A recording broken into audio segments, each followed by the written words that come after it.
మార్చి 22 Janata curfew మంత్రి ఏదైతే చెప్పారో జనతా కర్ఫ్యూ సహకరించమని ఆ విషయంపై గ్రామ పంచాయతీ తరఫున అనౌన్స్మెంట్ చేయడం జరిగింది.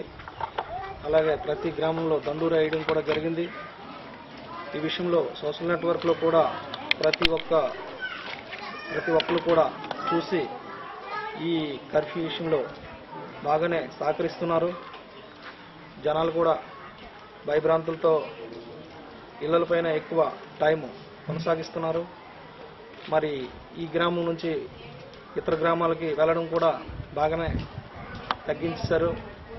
అలాగే ప్రతి చెక్ పోస్టుల దగ్గర పోలీసులు కూడా బందోబస్తు ప్రస్తుతానికి బాగానే పెట్టున్నారు. మరి ఇప్పటికైతే వెజిటేబుల్స్ అయినా మరి అన్నం తినే ఏవైనా రేషన్ దినుసులు ఏవైనా సరే ప్రజలకి సరిగా అందుబాటులోనే ఉన్నాయి.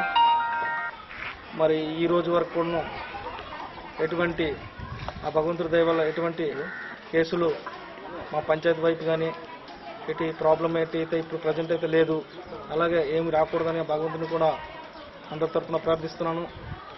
మరి ఈ 4 గ్రామాలు ఈ పంచాయతీ నుండి 4 గ్రామాలు కూడా చాలా చాకచక్యంగా మరి మా మాటని గౌరవిస్తున్నారు ప్రజెంట్.